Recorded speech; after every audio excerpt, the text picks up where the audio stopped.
Assalamualaikum warahmatullahi wabarakatuh. Bismillahirrahmanirrahim. Alhamdulillahillazi arsala rasulahu bilhuda wa dinil haqq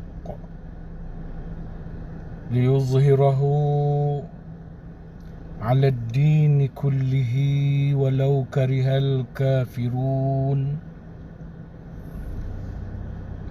Asyhadu an la ilaha illallah wa asyhadu anna Muhammadan abduhu wa rasuluh imamil muttaqin wa qaidid du'atil mujahidin. Allahumma salli wa sallim ala sayyidina Muhammad wa ala alihi wa ashabihi ajma'in. Rabbi shrah li sadri wa yassir li amri wahlul 'uqdatam min lisani yafqahu qawli. Ar-Rahmanu 'allamal Qur'an khalaqal insana 'allamahul bayan. Qala Allah Ta'ala fil Qur'anil 'azim Subhanallazi asra bi'abdihi laylan minal masjidil haram ilal masjidil aqsa allazi barakna hawlahu linuriyahu min ayatina innahu huwas sami'ul basir. Sadaqallahul azim. Firman Allah Subhanahu wa ta'ala yang bermaksud, Maha suci Tuhan yang telah menjalankan hamba-Nya, yakni Nabi Muhammad sallallahu alaihi wasallam, pada malam hari dari Al-Masjidil Haram di Makkah Al-Mukarramah ke Al-Masjidil Aqsa Baitul Maqdis Palestin, yang kami berkati sekelilingnya untuk memperlihatkan kepadanya tanda-tanda kekuasaan dan kebesaran kami. Sesungguhnya Allah jualah yang maha mendengar lagi maha melihat. Pertamanya kita mengucapkan syukur kehadrat Allah Subhanahu wa ta'ala kerana dengan limpah dan kurniaannya kita masih dapat membuat pertemuan walaupun kita di dalam keadaan keterbatasan pergerakan. Kita tidak dapat berjumpa di surau, tidak dapat membuat kuliah dan aktiviti-aktiviti yang sepatutnya dan selalunya kita lakukan dalam kehidupan kita ini, kecuali beberapa aktiviti-aktiviti penting yang masih dibenarkan. Kita berdoalah kepada Allah Subhanahu wa ta'ala supaya suasana yang amat menyukarkan kita ini berakhir dengan segera, supaya suasana kehidupan kita kembali pulih seperti biasa. Kita mohon kepada Allah agar Allah lindungi diri kita dan seluruh ahli keluarga kita daripada bahaya besar virus COVID-19 yang sedang bukan saja melanda negara kita tetapi dunia juga amnya. Jika marilah kita nyatakan kepada Allah bahawasanya jika Allah ingin mengazab kita, kita adalah hamba Allah Subhanahu wa ta'ala. Allah berhak melakukan apa sahaja yang Allah suka dan Allah mahu terhadap diri kita, kerana kita semua adalah hamba-Nya. Namun kita menuntut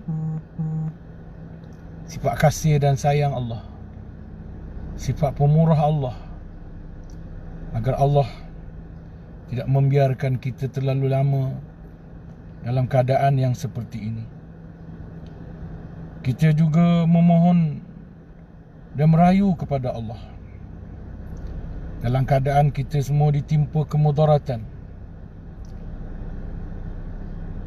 Kita merasakan sangat-sangat sifat pengasih dan penyayang Allah Subhanahu wa ta'ala. Dan semoga Allah Subhanahu wa ta'ala mendengar rintihan kita semua, dan Allah akan sudi mengampunkan dosa-dosa dan ketelanjuran kita yang mungkin menjadi sebab kepada apa yang Allah Subhanahu wa ta'ala lakukan kepada kita sekarang ini. Tuan-tuan dan puan-puan yang dihormati sekalian, walaupun dalam keadaan seperti ini, kita masih ada peluang dan berkesempatan untuk mengingati peristiwa besar ataupun antara peristiwa besar. Banyak peristiwa-peristiwa besar yang berlaku pada junjungan besar Nabi kita Muhammad sallallahu alaihi wasallam, yang tentulah mempunyai sebab yang penting, tentulah mempunyai tujuan-tujuan, kerana Allah SWT tidak akan melakukan atau mentakdirkan sesuatu itu berlaku melainkan punya sebab, dan tentunya punya pengajaran yang besar untuk difikirkan oleh umat manusia. Di antara peristiwa-peristiwa besar yang Allah Subhanahu wa ta'ala takdirkan berlaku ke atas junjungan besar kita Nabi Muhammad sallallahu alaihi wasallam, untuk kita teliti, fahami dan pelajari pengajaran-pengajaran yang terkandung di dalamnya untuk menjadi panduan kehidupan kita di atas muka bumi Allah Subhanahu wa ta'ala ini, adalah peristiwa Isra' dan peristiwa Mi'raj. Peristiwa Isra' dan Mi'raj ini adalah dua peristiwa, cuma ia berlaku dalam masa yang sama, atau lebih tepat pada malam yang sama. Peristiwa Isra' ialah perjalanan Nabi Muhammad sallallahu alaihi wasallam dari Masjidil Haram Makkah Al-Mukarramah ke Masjidil Aqsa, sebagaimana yang disebut dalam ayat yang saya bacakan tadi, yang menjadi nas kepada peristiwa Isra'. Manakala peristiwa Mi'raj adalah perjalanan Rasulullah yang lebih ta'ajub. Peristiwa Isra' pun sudah cukup menjadi keta'ajuban, kerana pada waktu itu, zaman itu, perjalanan daripada Masjidil Haram Makkah Al-Mukarramah ke Al-Masjidil Aqsa Baitul Maqdis Palestin memerlukan perjalanan selama 40 hari 40 malam dengan menunggang unta.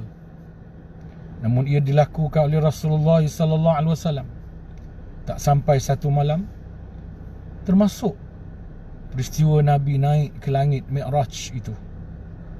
Oleh kerana itu, peristiwa Mi'raj lebih besar dan lebih ta'ajub daripada peristiwa Isra', kerana Nabi SAW naik ke langit,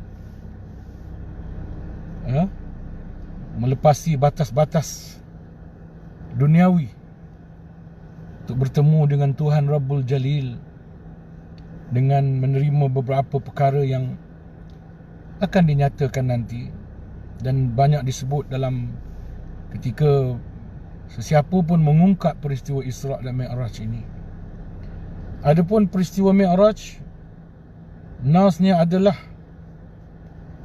firman Allah Subhanahu wa ta'ala, A'udzu billahi minasyaitonir rajim, afatumarunahu ala ma yara walaqad ra'ahu nazlatan ukhra 'inda sidratil muntaha 'indaha jannatul ma'wa iz yaghsha sidrata ma yaghsha ma zaghal basar wa ma tagha laqad ra'a min ayati rabbihil kubra.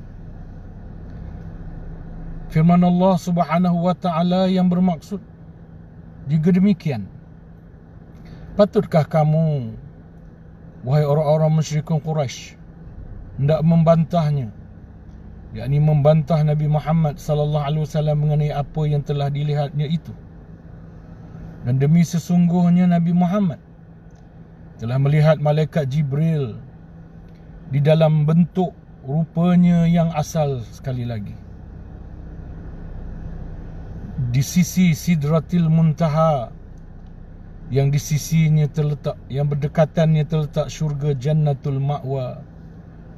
Nabi Muhammad melihat Jibril dalam bentuk rupanya yang asal pada kali ini ialah semasa Sidratul Muntaha itu diliputi oleh makhluk-makhluk dari alam-alam ghaib yang tidak terhingga.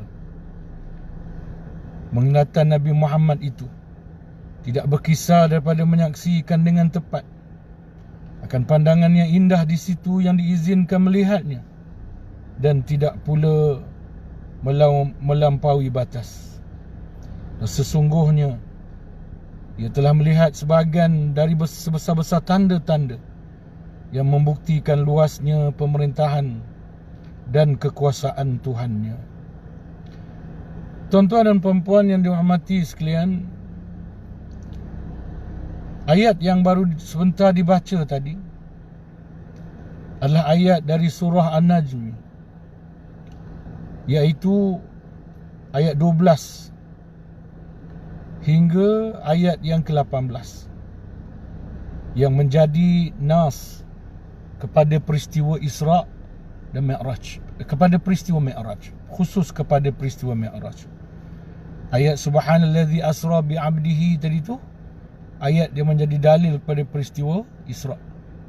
Dan ayat surah An-Najm tadi yang dibacakan adalah menjadi dalil kepada peristiwa Mi'raj.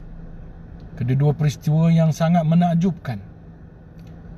Dan kalau kita lihat sejarah, orang-orang musyrikin Quraisy yang membantah Nabi dalam hal peristiwa, dalam dakwaan Nabi menjalani peristiwa Isra' dan Mi'raj ini, kalau diikuti dan diteliti sejarah, mereka sebenarnya tidak sempat pun mendengar berita bahawa Nabi SAW, mereka mungkin tak perasan di peringkat awal bahawa Nabi juga naik ke langit.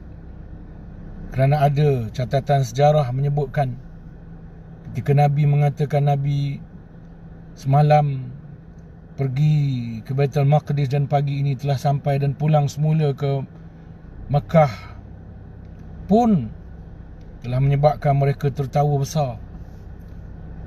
Ada sejarah menyebut ketawa berguling-guling di atas tanah kerana menganggap apa yang dilakukan oleh Nabi Muhammad sallallahu alaihi wasallam itu adalah peristiwa yang amat melucukan. Tuan-tuan dan puan-puan yang dirahmati sekalian, di sini mengandungi pelajaran yang amat besar untuk orang-orang yang beriman. Kerana ada yang menyebutkan, dalam bacaan saya ada ulama yang menyebutkan peristiwa Isra' dan Mi'raj tidaklah menambah iman orang-orang yang telah beriman. Peristiwa Isra' dan Mi'raj tidaklah menambah orang-orang yang beriman, walaupun ia memperkuatkan iman orang-orang yang telah beriman. Saya ulang, ada ahli sejarah yang menyebut peristiwa Isra' dan Mi'raj ini tidaklah menambah jumlah orang-orang yang beriman, walaupun dia sebenarnya menambah iman, menambah kualiti iman, darjah keimanan orang-orang yang telah beriman. Dalam soal adakah umat Islam ada yang berpaling tadah, murtad dengan peristiwa ini, setakat yang saya baca, Para ulama menafikannya. Apa yang berlaku adalah orang yang merancang untuk masuk Islam tak jadi masuk Islam. Itu mungkin ada. Mereka merancang nak masuk Islam, tapi apabila mendengar peristiwa Isra' dan Mi'raj, ada yang tidak jadi untuk masuk Islam. Itu mungkin ada menurut setengah bacaan yang saya baca dari buku-buku yang menjelaskan tentang peristiwa sirah Isra' dan Mi'raj ini. Namun tidak ada orang beriman yang menjadi murtad dengan peristiwa ini. Sebaliknya, orang-orang yang telah beriman, iman mereka bertambah terhadap Rasulullah sallallahu alaihi wasallam. Inilah peristiwa besar yang merupa tapisan. Tujuan peristiwa ini adalah untuk menapis kalangan orang-orang yang mahu beriman dan mahu mengikuti Rasulullah sallallahu alaihi wasallam.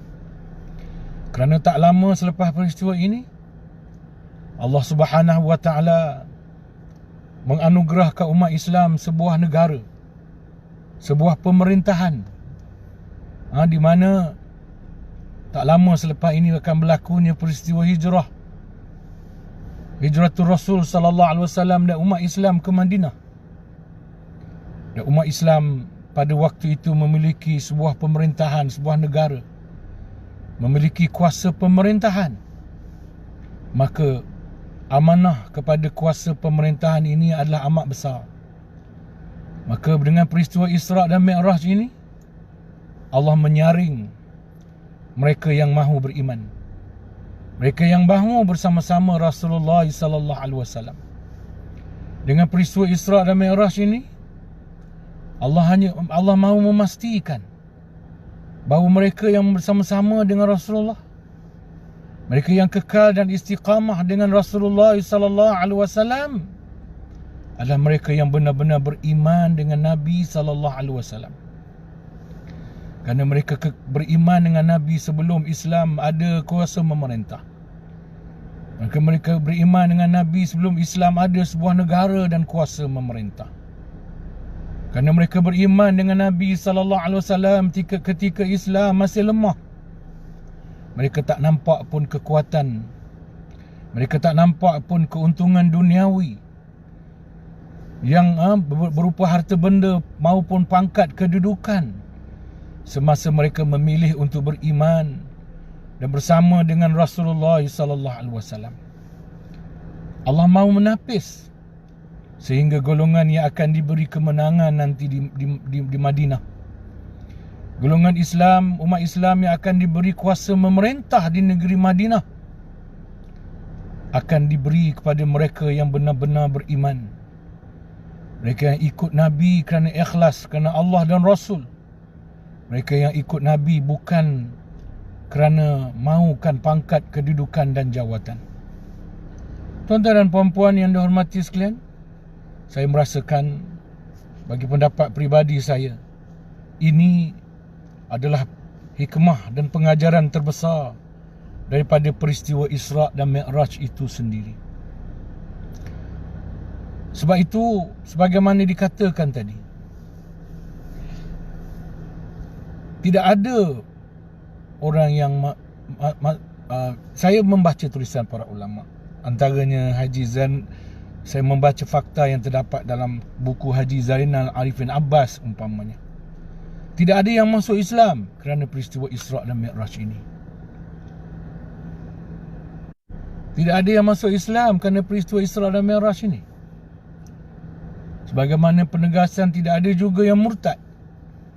Melainkan apa yang adanya ialah mereka yang berura-ura nak masuk Islam tetapi tidak jadi kerana peristiwa ini. Itu mungkin ada.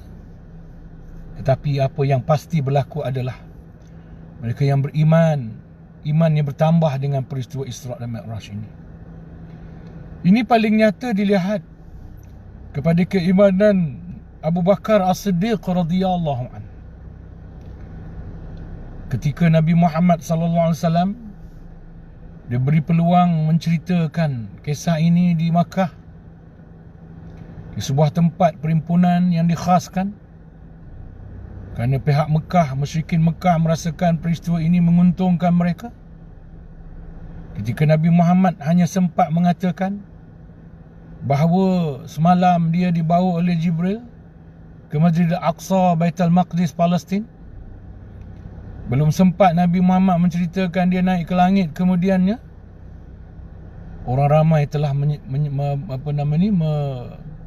menyampuk dengan ketawa, dengan ejekan. Pagi ini kamu balik dah. Semalam kamu pergi Masjidil Aqsa, pagi ini kamu balik dah. Mereka ketawa sehingga tak kedengaran lagi perkataan Nabi Muhammad sallallahu alaihi wasallam. Dan boleh jadi pada masa itu mereka tidak mendengar kenyataan Nabi Muhammad sallallahu alaihi wasallam bahawa Nabi naik ke langit selepas itu. Menurut sirah Rasulullah sallallahu alaihi wasallam dalam hal peristiwa Isra' Mi'raj ini, tuan-tuan, ada dua orang dari kalangan musyrikin Quraisy berderas menunggang kuda menuju ke rumah Abu Bakar As-Siddiq radhiyallahu anhu.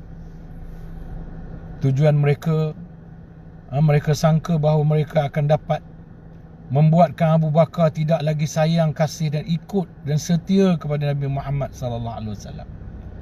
Tentu Abu Bakar akan jadi mual nak muntah mendengar kisah Isra' dan Mi'raj ini, perjalanan yang pelik dan ajaib ini.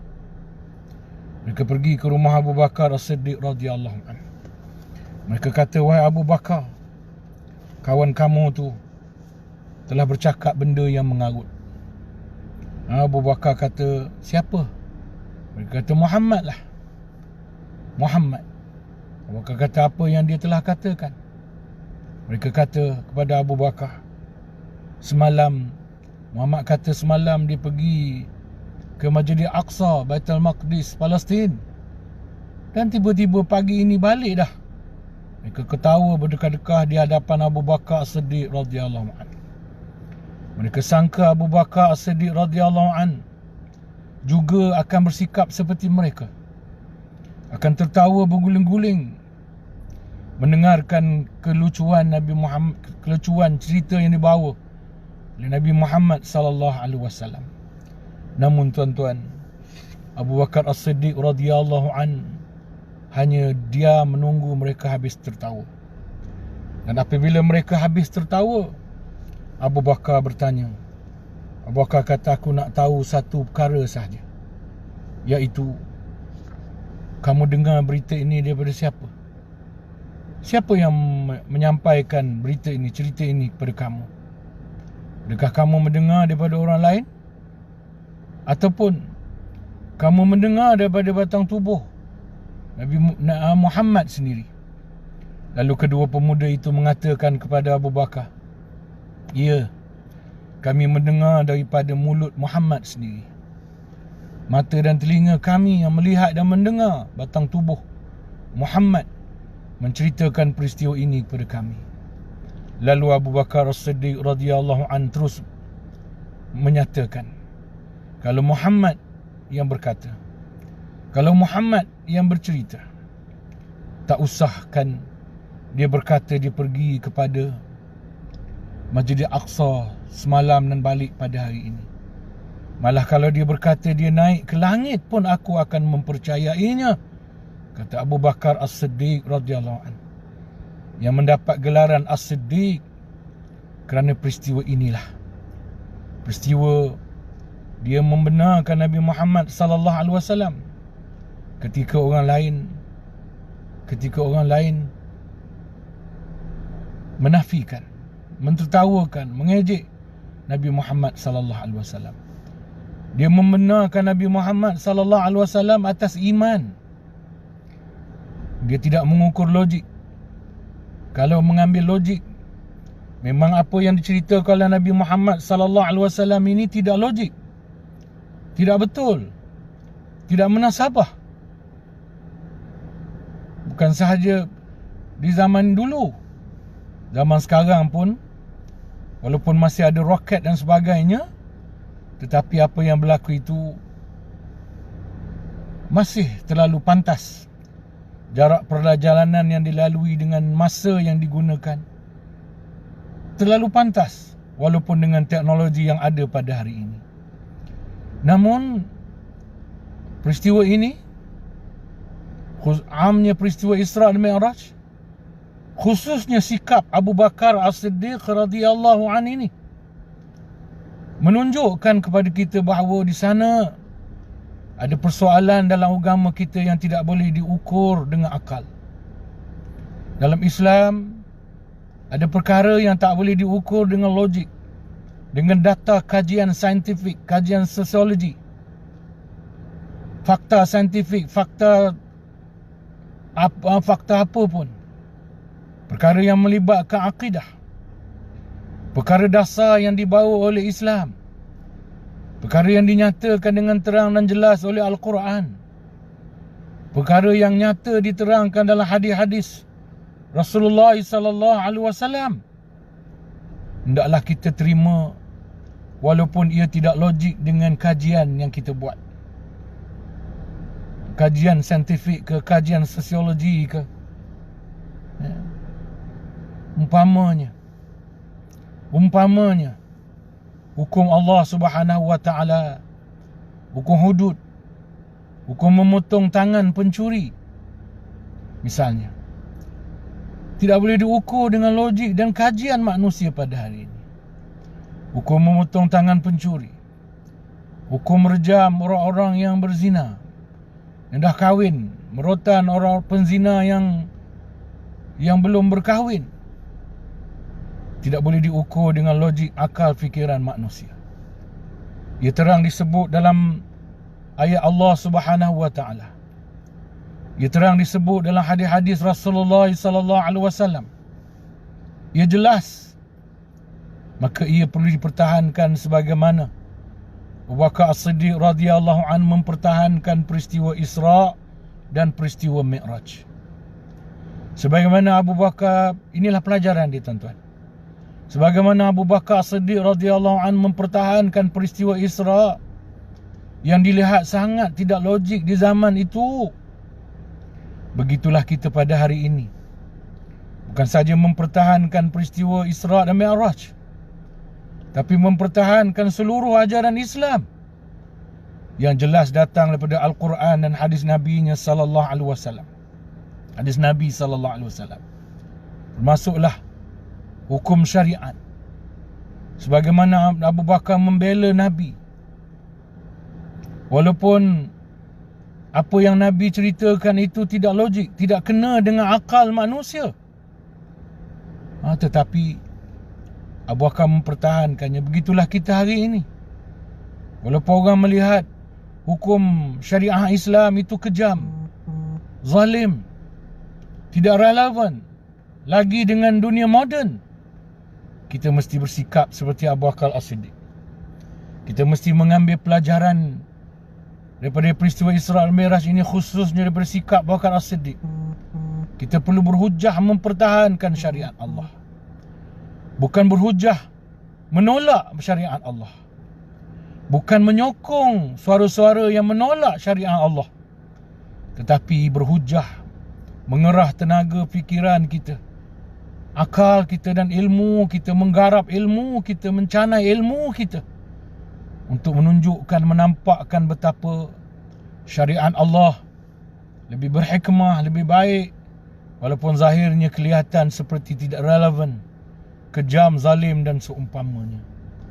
Kita mesti berhujah dengan menggunakan apa pun yang kita mampu untuk memenangkan agama Allah, memenangkan agama yang dibawa oleh Rasulullah sallallahu alaihi wasallam, sebagaimana Abu Bakar memenangkan Rasulullah sallallahu alaihi wasallam, khususnya dalam peristiwa Isra' dan Mi'raj ini. Tuan-tuan dan puan-puan yang dihormati sekalian, walaupun perjalanannya panjang, tetapi kita tetap ada usaha untuk mempertahankan, memperjuangkan agar syariat Allah ini satu hari akan diterima oleh manusia di seluruh dunia. Malah kalau tak diterima pun, kita tetap mempertahankannya, sebagaimana majoriti penduduk Makkah Al-Mukarramah tidak menerima kebenaran peristiwa Isra' dan Mi'raj. tetapi ia tetap dipertahankan oleh Abu Bakar As-Siddiq radhiyallahu anhu khususnya, dan seluruh sahabat amnya. Inilah antara pelajaran terbesar yang kita perlu ambil dari peristiwa ini. InsyaAllah kita jumpa lagi dalam siri yang akan datang, malam besok pula, untuk pengajaran-pengajaran yang berikutnya. Jadi untuk malam ini sekadar itu, dengan lafaz sekian. Wabillahi taufiq wal hidayah. Wassalamualaikum warahmatullahi wabarakatuh.